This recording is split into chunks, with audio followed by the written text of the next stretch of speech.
Praise the Lord. நான் தனிமையாக இருக்க மாதிரி உணர்றேன். எனக்குன்னு யாருமே கிடையாது. என்னை சுற்றி எல்லாருமே இருக்காங்க. இருந்தாலும் நான் தனிமையாக இருக்கிற மாதிரி தான் எனக்குள்ள ஒரு உணர்வு இருக்குது அப்படின்னு நீங்கள் நினச்சிங்கன்னா கர்த்தருடைய வார்த்தை உங்களுக்கு தாங்க. இந்த உலகத்தில் யாருமே தனிமையாக கிடையாதுங்க. ஆண்டவராகிய இயேசு கிறிஸ்து ஒவ்வொருத்தவங்களுடையும் கடைசி வரைக்கும் அவர் இருக்கிறாருங்க. தனிமையாக இருக்கணுன்ட்டு நம்மளை நாமே ஏமாத்திக்கிறோங்க. தனிமையாக இருக்கணுன்ட்டு என்ன தெரியுங்களா பண்ணுறோம்?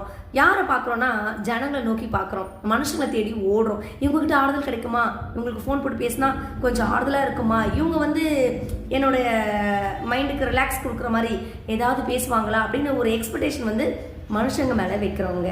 இப்போ இங்கே பார்த்தீங்கன்னா ஒரு எக்ஸாம்பிள், சமாரிய ஸ்திரீ அவங்க இயேசுவை மீட் பண்ணுறதுக்கு ஒரு சான்ஸ் கிடைக்குதுங்க. எங்கன்னா யாக்கோப்பு கிணறு, சரிங்களா? அங்கே இயேசுவை அவங்க பார்க்குறாங்க.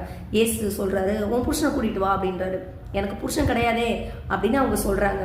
அப்போ இயேசு சொல்கிறாரு, உனக்கு 5 புருஷனுங்க, இப்போ உன் கூட ஒருத்தன் இருக்கான் பார்த்தியா, அவனும் உனக்கு புருஷன் கிடையாது அப்படின்னு சொல்கிறாரு.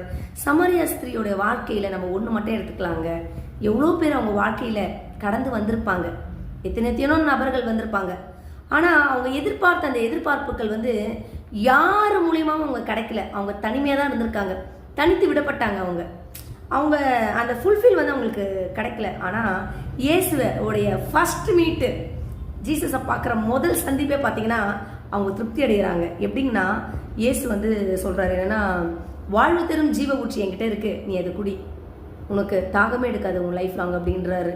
அதாவது அவங்க இது வரைக்கும் இருந்த அவங்க வாழ்க்கையில் பார்த்தீங்கன்னா எத்தனையோ நபர்கள் எப்படியோ வந்தாங்க, எதுவுமே அவங்களை திருப்திப்படுத்தலை. இயேசுவை பார்த்த முதல் சந்திப்பே அவங்க திருப்தி அடைந்தார்கள். தனியாக இருக்கிறது, நம்ம தனியாக இருக்கோம், தனித்து விடப்பட்டோம் அப்படி கிடையாதுங்க. தனியாக இருக்கிறது இயேசு நம்ம கூட பேச நினைக்கிறாரு.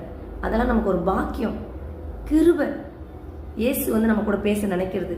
தனியாக இருக்கிற அந்த நேரத்தை நீங்கள் இயேசுக்கு கொடுத்து பாருங்களேன். மனுஷங்களை பார்க்காதீங்க, மனுஷங்களுக்கு கொடுக்காதீங்க. மனுஷங்களெல்லாம் இப்படி பார்த்தீங்கன்னு வச்சுக்கோங்களேன், விழுந்துருவீங்க. எந்த மனுஷனையும் பார்க்காதீங்க.